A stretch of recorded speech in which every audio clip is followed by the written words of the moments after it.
আলহামদুলিল্লাহি রাব্বিল আলামিন আসসালাতু ওয়াসসালামু আলা রাসূলিহিল কারীম ওয়া আলা আলিহি ওয়া সাহবিহি আজমাইন।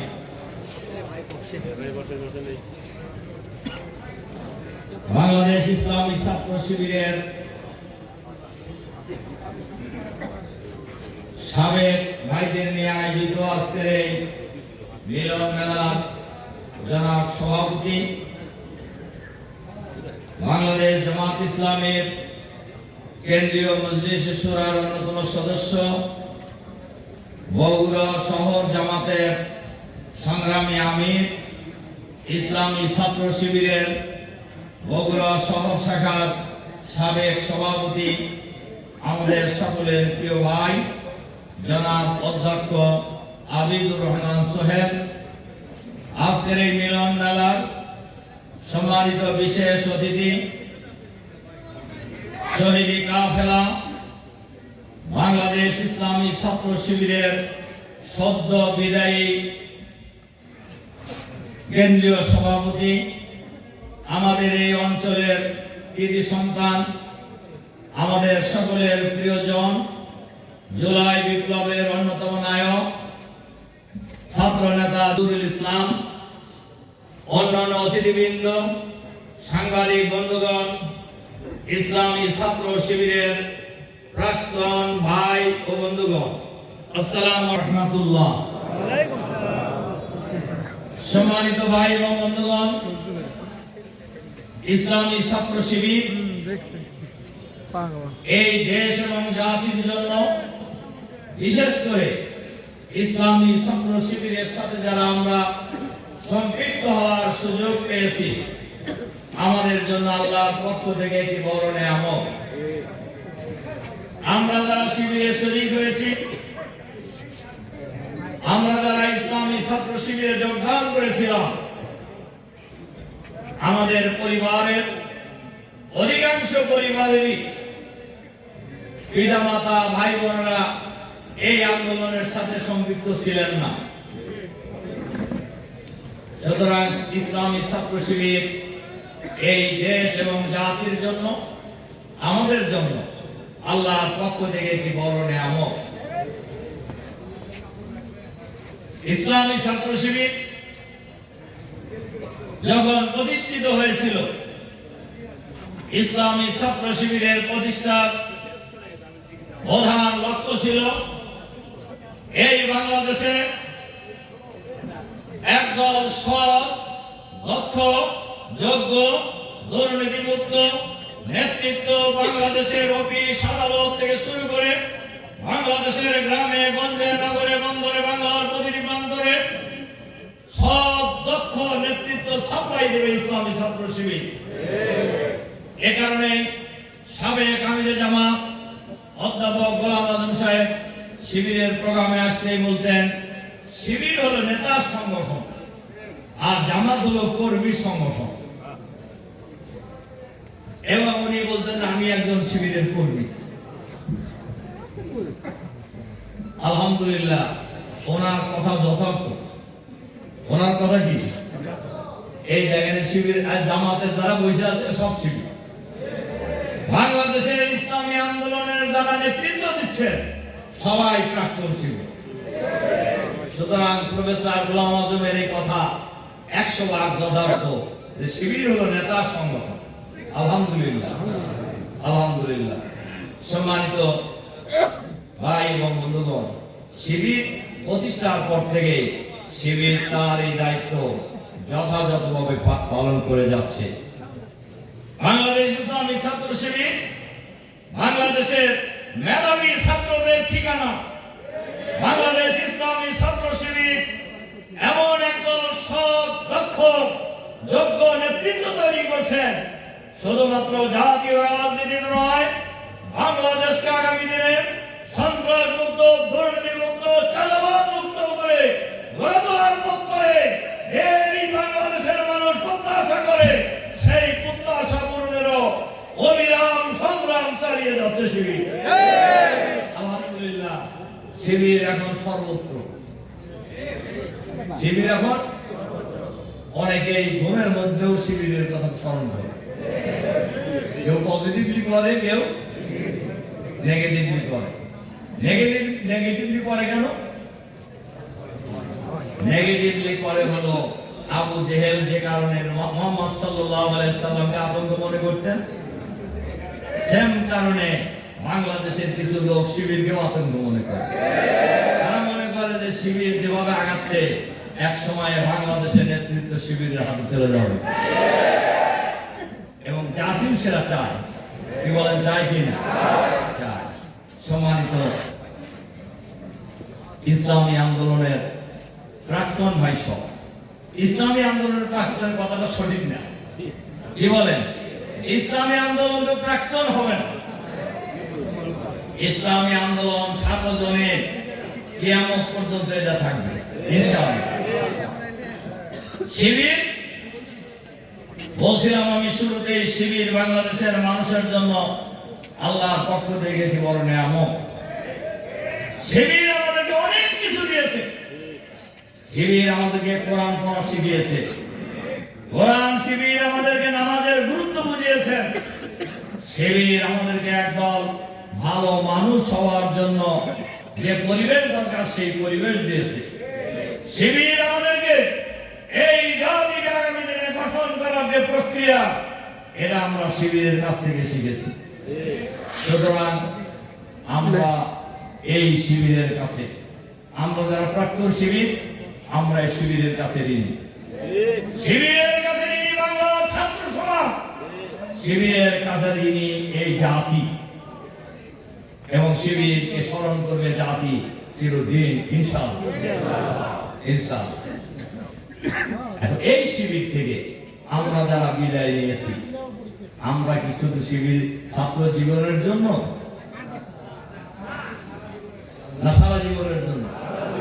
আরো ভালো করে বলেন, ছাত্র জীবনের জন্য না সারা জীবনের জন্য? ইসলামী আন্দোলন করা ফরজ, এটা কি শুধু ছাত্র জীবনের জন্য না সারা জীবনের জন্য? সারা জীবনের জন্য। আমরা যারা শিবিরের অনেক গুরুত্বপূর্ণ ভূমিকা পালন করছিলাম, আমি ইচ্ছা করে আগে আসছি স্টেজে যে আপনারা কি বলেন, আমাদের ভাইরা কি বলেন, এটা শোনার জন্য। এখানে সামনে যারা আছেন তাদেরকেও যদি বক্তৃতা করতে দেওয়া হতো, আপনারাও এইরকমই বক্তৃতা করতেন, এবং অনেকে আছে যে ভালো বক্তৃতা করতেন, অনেকে আছে যে অনেক আকর্ষণীয় স্মৃতির কথা বলতেন। শিবির করার কারণে কি ধরনের পরিবেশ পরিস্থিতির মুখোমুখি আমরা হয়েছি ছাত্র জীবনে। অনেকের কাছে অনেক নিষ্ঠুর বর্ণনা আছে শিবিরের সাথে কি ধরনের নিষ্ঠুর আচরণ করা হয়েছে। সময় পেলে এগুলি শুনলেও আমাদের জন্য অনেক বড় পাথর হতো। এই শিবির থেকে বিদায় নেওয়ার পর আমরা যারা দূরে আছি, এ কথা আমি বলতে চাই না, আমরা যারা সক্রিয় ভূমিকা পালন করতে পারিনি, আমি একটা উদাহরণ দেই। সারা দেশে প্রাক্তন শিবিরের সম্মেলনে এদেশের ইসলামী আন্দোলন এটি চলন্ত ট্রেনের ন্যায়। এই ট্রেন তার গন্তব্যের দিকে অভিমুখে চলছে। কেউ যদি স্টেশনে যেতে দেরি করে তাহলে সে ট্রেন মিস করবে, কেউ যদি উঠতে না পারে সে ট্রেন মিস করবে, কেউ যদি ওঠার পরে ওখান থেকে নেমে যাওয়ার চেষ্টা করে তাহলে তিনিও ব্যর্থ হবে। চলন্ত ট্রেন থেকে যদি কেউ করে যায়, ক্ষতিগ্রস্ত কি ট্রেন হবে না ওই যাত্রী হবে? এটা বোঝার জন্য কি বেশি জ্ঞান লাগে? এই আন্দোলন একটা চলন্ত ট্রেন। এই ট্রেন তার লক্ষ্য মানে এগিয়ে যাবে। যারা আমরা উঠতে পারবো না তারা ব্যর্থ, যারা আমরা ট্রেন থেকে নেমে যাওয়ার চেষ্টা করব তারা নিজেরা ক্ষতিগ্রস্ত হবে। কি ঠিক আছে? আমার ধারণা এইখানে আমরা যারা আছি এইরকম ট্রেনে উঠতে না পারা লোক নাই। কি আছে? আছে না? আলহামদুলিল্লাহ আমরা সবাই ট্রেনের যাত্রী, আমরা ওই দ্রুতগামী ট্রেনের যাত্রী। এই ট্রেন যতক্ষণ পর্যন্ত তার লক্ষ্য পানে না বুঝবে ততক্ষণ আমাদের যাত্রা চলতেই থাকবে ইনশাআল্লাহ। এই যাত্রা কেউ থামাতে পারবে না, এই যাত্রা কেউ থামাতে পারবে না। এই যাত্রা থামানোর জন্য অনেকেই চেষ্টা করেছেন, পারছে না। যারা আপনারা ছাত্র জীবনে ছিলেন আজকে অনেকেই এই বর্ণনা দিয়েছেন আপনাদেরকে কিভাবে প্রতিরোধ করার চেষ্টা করা হতো। সর্বশেষ যে ফ্যাসিবাদী সরকারকে আমরা বিদায় করলাম, এই ফ্যাসিবাদী সরকারের শাসন আমলে সরকারের প্রশাসন যন্ত্র, পুলিশ, র্যাব, বিডিআর, আরো যত বাহিনী আছে সমস্ত বাহিনী দিয়ে এই আন্দোলনের অগ্রযাত্রার পথে প্রতিরোধ করার চেষ্টা করা হয়েছিল। যখন তারা ব্যর্থ হয়েছিল তখন সর্বশেষ এই বাংলাদেশে নির্বাহী আদেশে জামাত শিবিরকে তারা নিষিদ্ধ ঘোষণা করেছিল। যারা নিষিদ্ধ ঘোষণা করেছিলেন তারা নিষিদ্ধ হয়ে গেছে, বুঝি কি? আমি ছাত্র জীবন থেকে লক্ষ্য করেছি এই আন্দোলনের বিরুদ্ধে যারা ষড়যন্ত্র করেছে, যারা হামলা মামলা চালিয়েছে, এই আন্দোলন উৎখাত করার জন্য যারা চেষ্টা করেছেন, এক পর্যায়ে তারা উৎখাত হয়ে গেছে, তারা নিশ্চিন্ন হয়ে গেছে। জামাত শিবির তার লক্ষ্য বানিয়ে এগিয়ে যাচ্ছে, যাবে ইনশাআল্লাহ, ইনশাআল্লাহ, ইনশাআল্লাহ। এই আন্দোলনকে নিশ্চিন্ন করে দেওয়ার জন্যই এই আন্দোলনের প্রধান ব্যক্তি শহীদ আমির জামাত সহ জামাতের প্রথম শ্রেণীর 1 থেকে 11 জন নেতাকে কাউকে ফাঁসি দিয়ে ঝুলিয়ে হত্যা করা হয়েছে বিচারের নামে, তামাশা করে, নাটক করে, আবার কাউকে জেলখানায় হত্যা করা হয়েছে। ঠিক, কিন্তু এই আন্দোলন নিশ্চিন্ন হয় নাই। এই আন্দোলন বাংলাদেশের মুখে মুখে আছে, বাংলাদেশের গ্রামে গঞ্জে, নগরে বন্দরে, বাংলাদেশের প্রতিটি প্রান্তরে, চাষকল থেকে শুরু করে সচিবালয়ে বাংলাদেশের মুখে মুখে আলোচনা একটাই, সব দল দেখা শেষ। এটা বলতেছে না মানুষ, এটা বলতেছে। আলহামদুলিল্লাহ, আলহামদুলিল্লাহ। আমাদের নেতা শহীদ আমির জামাত মাওলানা মতিউর রহমান নিজামী তার শাহাদাতের দিন, শাহাদাতের আগ মুহূর্তে ওনার পরিবারের সাথে সাক্ষাৎে উনি বলেছেন, আমার শাহাদাত এই জমিনে পরিবর্তনের সূচনা করবে। আলহামদুলিল্লাহ, আলহামদুলিল্লাহ। আমরা দেখছি ওনার শাহাদাতের পর এই জমিন আল্লাহ দ্বীনের জন্য উর্বর হয়ে গেছে। যে জমিনে শহীদের রক্ত ঝরে সেই জমিন আল্লাহ দ্বীনের জন্য উর্বর হয়ে যায়। যে জমিনে আল্লাহর মজলুমদের রক্ত ঝরেছে এই জমিন আর কেউ, আমরা কাউকে ফ্যাসিবাদী শাসন কায়েম করতে দেব না ইনশাআল্লাহ। ফ্যাসিবাদীরা আবার ফিরে আসার চেষ্টা করতেছে বলে মাঝে মধ্যে পত্র পত্রিকা একটু আমি বলি যে ভাই, ফ্যাসিবাদী শাসন ফিরে আসার আর এই দেশে সম্ভাবনা। কারণ হলো যখন তার হাতে ছিল পুলিশ, বিডিআর, র্যাব, আর্মি, যা আছে সব ছিল, হেলমেট বাহিনী, অমক বাহিনী, তমক বাহিনী, তখনই আপনি বিনা নোটিশে পালায়া চলে গেছে। তিনি আবার ফিরে আসবেন, তার হাতে এখন কিছুই নাই, তার হাতে কিছু আছে। আমি আপনাদেরকে বলি ফিরে আসার কোনো সম্ভাবনা নাই, তবে ফিরে আসবে, তবে ফ্যাসিবাদী শাসন প্রতিষ্ঠার জন্য নয়। রাসূল কোরআন শরীফের একটা আয়াত আছে, সূরা আল আনআমের 123 নম্বর আয়াত, ওয়াকাযালিকা জাআলনা ফি কুল্লি ক্বরিয়াতিন আকাবিরা মুসলিমিহা লিয়ামকুরু ফিহা ওমা ইয়ামকুরুনা ইল্লা বিআনফুসিহিম ওমা ইয়াশউরুন। আমি প্রত্যেক জনপদে আমি ক্ষমতাশালীদেরকে দুর্বৃত্তে পরিণত হওয়ার সুযোগ দেই। তারা ষড়যন্ত্র করে, ষড়যন্ত্রের পর ষড়যন্ত্রের জাল আটে, সেই জালে তারা নিজেরা জড়িয়ে যায়, কিন্তু বুঝতে আমাদের নেতাদেরকে ফাঁসি দেওয়া হয়েছে অন্যায় ভাবে, সেই ট্রাইব্যুনালে এই খুনিদের বিচার শুরু হয়ে গেছে। বুঝতে পারেন যে ট্রাইব্যুনাল তাদের জন্য একসময় কাল হবে। সম্মানিত প্রাক্তন দায়িত্বশীল ভাই সব, যে কথা আমরা বলতেছিলাম, এই কথাগুলো প্রসঙ্গক্রমে এসে গেছে, আজকে আমি এগুলো বলতেই চাই। সম্মানিত ইসলামী ছাত্র আন্দোলনের প্রাক্তন ভাইরা, ইসলামী ছাত্র শিবির আমরা যারা ছিলাম, আমরা কি এখান থেকে আর পিছিয়ে থাকার কোন সুযোগ আছে? আমরা কেউ যদি পিছিয়ে থাকি, এই আন্দোলনের অগ্রযাত্রা কি বাধাগ্রস্ত হবে? আপনি আসলে শক্তি যোগ হবে, আপনি লাভবান হবেন, আমি লাভবান হব, আমরা যদি আন্দোলনের শক্তি। কোরআন শরীফের একটা আয়াত আছে, দেখবেন সূরা মায়েদা, মান ইয়ারতাদ্দা মিনকুম আন দীনিহি ফাসাউফা ইয়াতিল্লাহু বিকওমিন ইউহিব্বুহুম ওয়া ইউহিব্বুনাহু আযিল্লাতুন আলাল মুমিনিন ওয়া ইজ্জাতুন আলাল কাফিরিন ইউজাহিদুনা ফি সাবিলিল্লাহি ওয়া লা ইয়াখাফুনা লাওমাতা লাইম যালিকা ফাদলুল্লাহি ইউতিহি মান ইয়াশা। তোমরা যদি কেউ দিন আল্লাহ দিন থেকে দূরে সরে যাও, আল্লাহ তার ইমানদারদেরকে বলছেন যে তোমরা যদি দিন থেকে সরে যাও, এতে আল্লাহর কিছু যায় আসে না।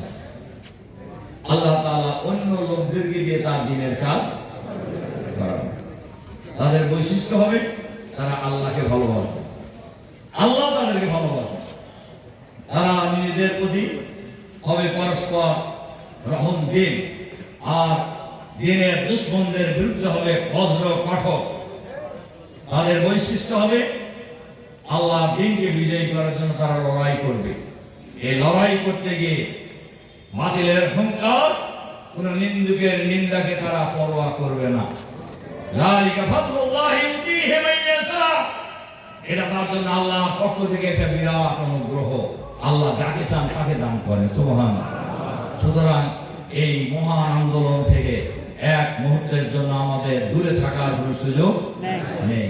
এই মহান আন্দোলন থেকে আমাদের এক মুহূর্তের জন্য নিষ্ক্রিয় থাকার কোনো সুযোগ নেই। এই মহান আন্দোলন থেকে আমরা মাঝামাঝি থাকার কোনো সুযোগ নেই। আজকে এই মিলন মেলায় সিদ্ধান্ত নিয়ে আমরা ফিরে যাব। আমরা আর পিছনে নয়, আমরা সামনে ভূমিকা রাখবো ইনশাআল্লাহ। ছাত্র জীবনে যেমন আমরা লড়াই করেছি, এখন আমরা লড়াই করব ইনশাআল্লাহ। এই জন্য মাঝখানে আরো কয়টা কথা কইতেছিলাম, আজকে না বলি। তো আমি যে কথা কয়টি কথা বলে আমার কথা শেষ করতে চাই, আমরা আমাদের এই প্রিয় জন্মভূমি এই বাংলাদেশে দিনের বিজয় দেখতে চাই ইনশাআল্লাহ। কি চাই কিনা বলেন? কারা কারা চান?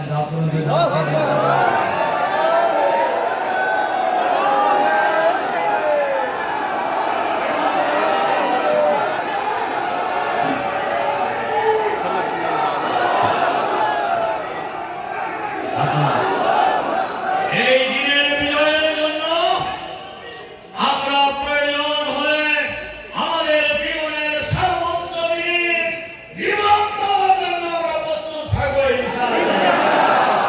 সেই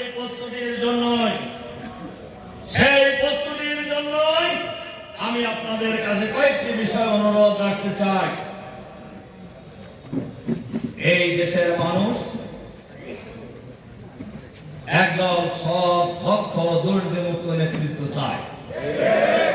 এদেশের মানুষ বুঝতে পেরেছেন দেশ স্বাধীনতা লাভের পর এই 53-54 বছরে বহু শাসকের পরিবর্তন হয়েছে, কিন্তু মানুষের ভাগ্যের পরিবর্তন হয় নাই।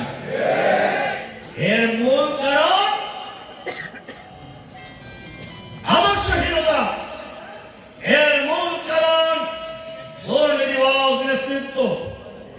এর মূল কারণ চাঁদাবাজ নেতৃত্ব। এর থেকে জাতি মুক্তি চায়। কি বলেন, চাই কিনা? এর থেকে জাতি মুক্তি চায়। সেই জাতিকে মুক্ত করতে হবে আমাদের। আমরা এবারে দৃঢ় প্রতিজ্ঞ, আমরাই পারবো এই জাতিকে আগামী দিনে দুর্নীতি মুক্ত নেতৃত্ব উপহার দিতে। ইনশাআল্লাহ, ইনশাআল্লাহ, ইনশাআল্লাহ। এজন্য আমি আমার ভাইদের কাছে কয়েকটি অনুরোধ রাখতে চাই। এক নম্বর হলো ইসলামী ছাত্র শিবিরের আমরা যারা প্রাক্তন আছি, আমাদের এক নম্বর দায়িত্ব হলো আমরা আগামী দিনে এই জাতিকে একদল সৎ, দক্ষ, যোগ্য, দুর্নীতিমুক্ত, চাঁদাবাজ মুক্ত নেতৃত্ব উপহার দেওয়ার জন্য রাজ্যের জায়গা থেকে নেতৃত্বের উপযোগী করে নিজেকে গড়ে তোলা। দুই, প্রাক্তন শিবির আমরা খুঁজব। এই বগুড়া শহরে ইসলামী ছাত্র শিবিরের প্রাক্তন শিবির যেখানেই থাকুক না কেন, আমরা তাদেরকে খুঁজে বের করবো ইনশাআল্লাহ। কি বলেন, করা যাবে কিনা? করা যাবে না? করা যাবে, করতে হবে। আমি নরসিংদী জেলা প্রাক্তনদের সম্মেলনে আমি বলছিলাম, মাটির উপরে যেখানেই সিঁড়ি আছে পৃথিবীর, সেখান থেকে আমরা তাদেরকে খুঁজে বের করবো ইনশাআল্লাহ। আমরা কি আজকে বগুড়ার জন্য এই সিদ্ধান্ত নিতে পারি না যে শিবির যেখানেই আছে প্রাক্তন শিবির, আমরা সবাইকে বুকে হাত, তাদেরকে টেনে এনে বুকের সাথে মিলিয়ে নেবো ইনশাআল্লাহ। এই ক্ষেত্রে কোরআনের একটা আয়াতের একটা অংশ আপনাদেরকে বলবো। আমাদের সবাইকে এই কথা মাথায় রাখতে হবে। اذكر نعمة الله عليكم إذ كنتم أعداء فألف بين قلوبكم فأصبحتم بنعمته إخوانا وكنتم على شفا حفرة من النار فأنقذكم منها। দেখেন, আমি এক জায়গায় বলছিলাম যে আমরা যারা এই শিবিরে এসেছি, আমরা নানান জাতের ফ্যামিলি থেকে এসেছি। আমাদের কারুর ফ্যামিলি ছিল আওয়ামী লীগ, কারুর ফ্যামিলি ছিল কমিউনিস্ট পার্টি, কারুর ফ্যামিলি ছিল পীর মাশায়েখদের এই ঘটনা, কারুর ফ্যামিলি ছিল ইসলামের কট্টর বিরোধী, এরকম ছিল না অনেকে। আল্লাহ তাআলা মেহেরবানি করেছেন, আমরা পরস্পর ছিলাম পরস্পরের কি শত্রু, পরস্পরের। আল্লাহ তাআলা বলছেন, তোমরা আল্লাহ সেই নিয়ামতের কথা স্মরণ করো যখন তোমরা ছিলা পরস্পরের শত্রু। আল্লাহ তাআলা মেহেরবানি করে তোমাদের একে অপরকে ভাই ভাই বানায় দিয়েছেন। তোমরা ছিলে জাহান্নামের দ্বার প্রান্তে, আনকাযাকুম মিনহা, আল্লাহ তাআলা তোমাদেরকে সেখান থেকে রক্ষা করেছেন। সুবহানাল্লাহ। সুতরাং আমরা প্রাক্তন শিবির যে যেখানে আছে সেখান থেকে আমরা খুঁজে বের করব ইনশাআল্লাহ, ইনশাআল্লাহ। 3 নম্বর হলো, আমরা যারা এখানে আছি, আমরা সবাই যার যার জায়গা থেকে মান উন্নয়ন করার চেষ্টা করবো ইনশাআল্লাহ। এখানে রোকন ছাড়া যারা আছেন তারা হাত তোলেন তো দেখি। বেশি বুঝেই হাত তুলছে। আমি কিন্তু বলছি রোকন ছাড়া যারা তারা হাত তুলবেন। না না, বুঝেই উঠেছে। ঠিক আছে, হাত নামান। আচ্ছা বলেন তো দেখি, বগুড়া শহর হোক জামাতের দুর্জয় ঘাঁটি, এটা চান কিনা আপনারা? কারা কারা চান তারা হাত তোলেন।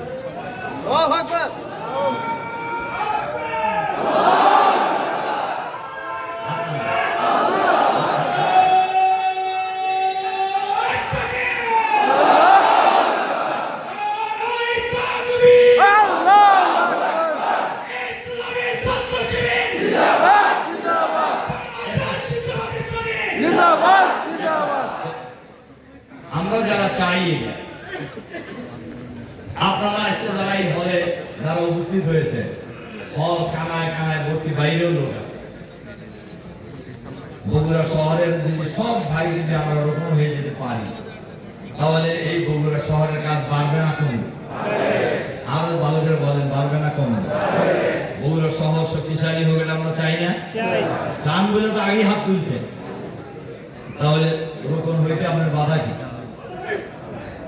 হ্যাঁ, বাধা আছে? কোনো বাধা নাই, কোনো বাধা নেই। 70 বছরের নিরক্ষর বুড়ি যদি জামাতের রোপণ হতে পারে, আপনাদের মতো লড়াই করা শিক্ষিত যুবক কেন আপনার রোপণ হতে পারবেন না? আমি অনেক জায়গায় কথা বলছি প্রাক্তনদের মিটিংয়ে, একটু একটু চলবেন আপাতত একটু বন্ধ রাখবেন। আমি তখন ঢাকা অবিভক্ত মহানগরীর আমি এক বুড়ি আসতেন ইন্টারভিউ দেওয়ার জন্য, প্রায় 70 কি 72 বছর বয়স।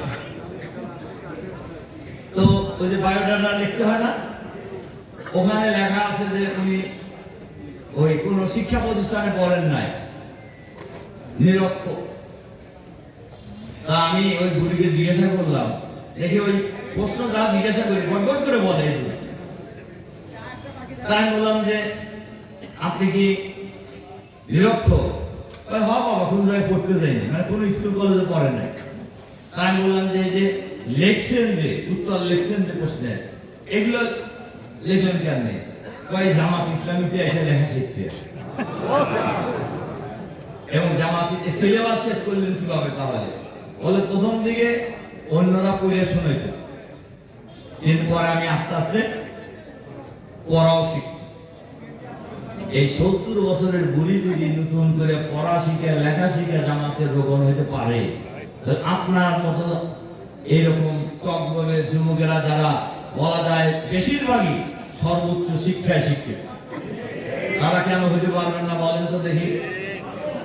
আমরা পারবো ইনশাআল্লাহ। ইনশাআল্লাহ আগামী 3 মাসের মধ্যে কারা সাহস রাখেন তারা হাত তুলবে।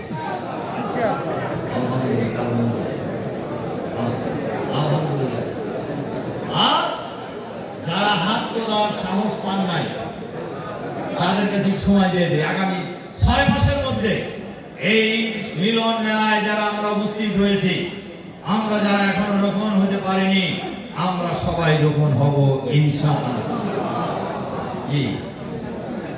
কিচ্ছু লাগবে না, এই ফলের এই মিলন মেলার ভাইরা যদি রোপণ হয়ে যান, এই বগুড়া শহরে বিপ্লব হয়ে যাবে ইনশাআল্লাহ। আমি দেখে অনেককে চিনি যারা ছাত্র জীবনে অনেক ঐতিহাসিক ভূমিকা পালন করেছেন। এখন আপনারা সেই ভূমিকা রাখতে পারবেন না? সংগঠন যদি প্রয়োজন মনে করে আপনারা তার চাইতে বড় ভূমিকা রাখবেন ইনশাআল্লাহ।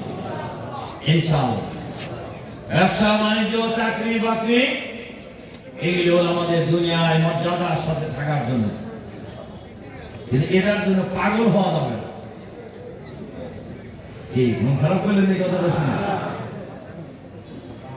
ومن يتق الله يجعل له مخرجا يرزقه من حيث لا يحتسب।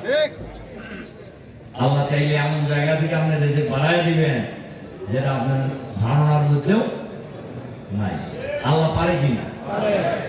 কাজেই বহু লোক দেখেছি ছাত্র জীবন থেকে শুরু করে এবং জামাতে আসার পরও তো একবার কোন সময় হয় না। আমি ছিলাম ঢাকা অবিভক্ত ঢাকা মহানগরী, খুবই সবাই আমাকে বলতো বাচ্চা। আমি আমার কথা কি আপনারা বুঝতে পারছেন? এই লম্বা সময়ের মধ্যে দেখেছি পয়সা ইনকামের জন্য ছুটতে ছুটতে স্যান্ডেলের তলা খুলে গেছে, কিন্তু সচ্ছল হইতে।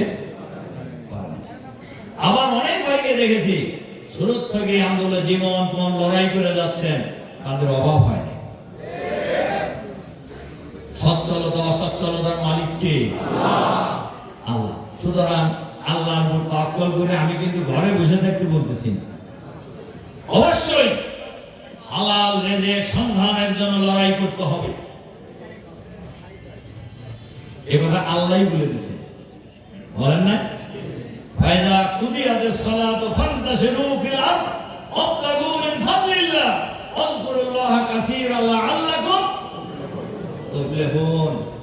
কাজেই আল্লাহ তো নিজেই বলে দিয়েছেন, কিন্তু এটার জন্য পাগল হওয়া যাবে না। সম্মানিত আমার ভাইয়েরা, এজন্য মান উন্নয়নের ব্যাপারে আমরা কোনো আপোষ করব না, ইনশাআল্লাহ ইনশাআল্লাহ ইনশাআল্লাহ।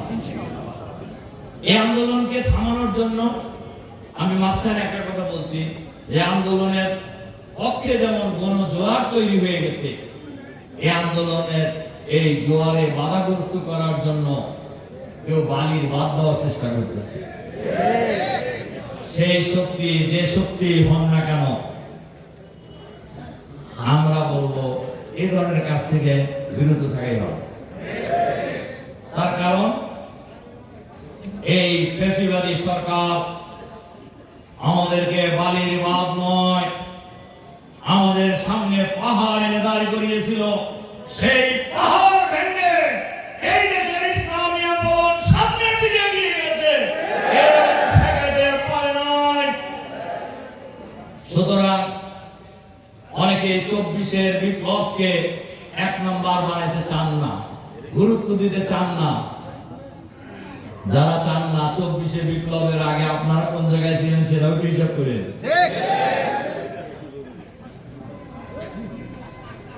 আমরা সবই দেখছি,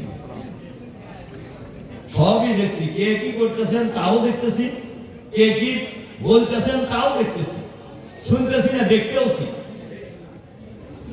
আমরা এগুলোর জবাব দেওয়া প্রয়োজন মনে করছি না। আমরা আমাদের কাজ নিয়ে সামনে এগিয়ে যাবো ইনশাআল্লাহ। আমরা আমাদের কাজ নিয়ে এগিয়ে যাব। আমাদের নেতা আমিরে জামাত বলেছেন বাংলাদেশে আগামী দিনে আমরা চাঁদাবাজি করব না, কাউকে করতেও দেব না ইনশাআল্লাহ।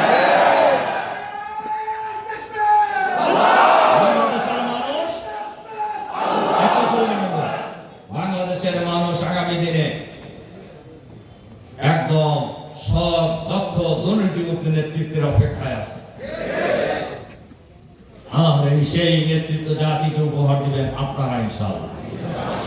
এবং সেই আন্দোলনের কাতারে বাংলাদেশের মানুষ, সকল শ্রেণী পেশার মানুষ জোয়ারের মতো আসছে, এটা আপনারা লক্ষ্য করছেন। কাজেই এই জোয়ারকে আলিঙ্গন করে সামনে এগিয়ে যেতে হবে। আমরা এই বগুড়া শহরকে আগামী দিনে ইসলামী আন্দোলনের জন্য দুর্দয় ঘাট হিসেবে গড়ে তুলতে চাই। আমরা এই বাংলাদেশকে আগামী দিনে একটি সুখী, সমৃদ্ধশালী, আধুনিক, মানবিক, ইসলামী রাষ্ট্র হিসেবে গড়ে তুলতে চাই।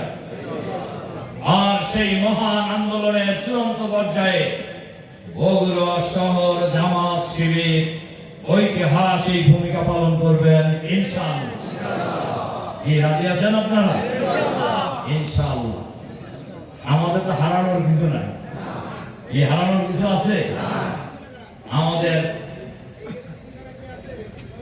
আগে ছিলই বাকি, ক্ষমতার কিছু ছিল আমাদের, কাজে আমাদের এত দুশ্চিন্তায় থাকার কোনো কারণ নাই।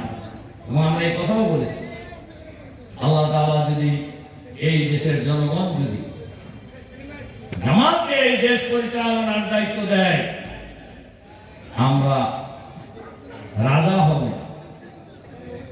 আমরা জনগণকে প্রজা বানাবো না, আমরা হব জনগণের সেবক ইনশাআল্লাহ ইনশাআল্লাহ ইনশাআল্লাহ।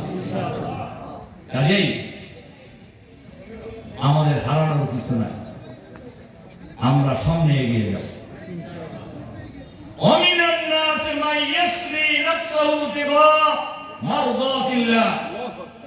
লোকদের মধ্যে এমন কিছু লোক আছে যারা আল্লাহ সন্তুষ্টি অর্জন করার জন্য জীবন উৎসর্গ করে দেয়। আমরা হলাম সেই কাতারের মানুষ। দেশের জন্য, জাতির জন্য, জনগণের জন্য আমরা যে কোনো সিদ্ধান্ত নিতে প্রস্তুত আছি ইনশাআল্লাহ। কাজেই আমি আপনাদের কাছে এই আহ্বান রেখে, আমি আরো কথা বলছিলাম একটু আবার বলতেছিলেন, বলেন আমাদের সিরাজগঞ্জ জেলার সাবেক আমির অ্যাডভোকেট আব্দুল লতিফ ভাই, অনেক পুরনো লোক আন্দোলন, আপনারা কি চেনেন তাকে? উনি আজ সকালে ইন্তেকাল করেছেন। ওনার জানাজা হবে বাদ জোহর, ওই জানাজায় আমার হাজির হওয়ার কথা। আমরা আমির জামাত একটু আগে আমাকে জানালেন যে আপনি এই জানাজা মিস করবেন, উনি দেশের বাইরে আছেন। তা আমি ওই জানাজায় উপস্থিত হতে চাই। কি বল, রাজি আছেন আপনারা? সামনে যদি আরো সুযোগ পাই আরো কথা বলবো। আমার খুবই ভালো লেগেছে আমাদের রশিক নজরুল ভাই, আমাদের মুরব্বী, উনি আমাদের বিশ্ববিদ্যালয়ের মুরব্বী। উনি বলছেন যে ওনার বয়স 35 বছর কমে গেছে। আর আমি সবসময় বলি যে আমি শিবিরের প্রোগ্রামে গেলে আবার শিবির হয়ে যায়। আজকে প্রাক্তন শিবিরের প্রোগ্রামে এসে ভাব ওইরকমই কিছুটা। আল্লাহ তাআলা আমাদের সকলকে জীবনের শেষ মুহূর্ত পর্যন্ত এই পথে লড়াই করার তৌফিক দান করুন। আমিন। যারা আমরা এখানে ওখানে আছি সবাই ঐক্যবদ্ধভাবে আন্দোলনে এগিয়ে আসবো ইনশাআল্লাহ। আমরা আমাদের জীবন থাকতে আন্দোলন থেকে এক চুল পর্যন্ত বিচ্যুত হব না ইনশাআল্লাহ। আমাদের এই আন্দোলন কোনো ব্যক্তির জন্য নয়, আমাদের এই আন্দোলন আল্লাহর সন্তুষ্টি অর্জনের জন্য। সুতরাং আমাদের লড়াই সংগ্রাম চলতেই থাকবে, আমাদের সংগ্রাম চলছে যতদিন পর্যন্ত আমাদের প্রিয় জন্মভূমি 56,000 বর্গ মাইলের এই বাংলাদেশে আমরা দিনের বিজয়ের পতাকা উড়াতে না পারবো, ততদিন আমাদের লড়াই চলতেই থাকবে, আমাদের সংগ্রাম চলতেই থাকবে। হয় আল্লাহর দ্বীন বিজয়ী হবে, নইলে লড়াই করতে করতে আল্লাহর দরবারে গিয়ে হাজির হয়ে যাবো ইনশাআল্লাহ। এটাই হোক আজকের এই মিলন মেলার প্রতিজ্ঞা, এটাই হোক আমাদের মিলন মেলার আজকের অঙ্গীকার। এই কথা বলে আপনাদের প্রতি আমারও আন্তরিক সালাম এবং মোবারকবাদ জানিয়ে আমার এই বগুড়া শহরকে ইসলামী আন্দোলনের দুর্জয় ঘাট হিসেবে গড়ে তোলার প্রত্যয় জানিয়ে আমার বক্তব্য এখানে শেষ করছি।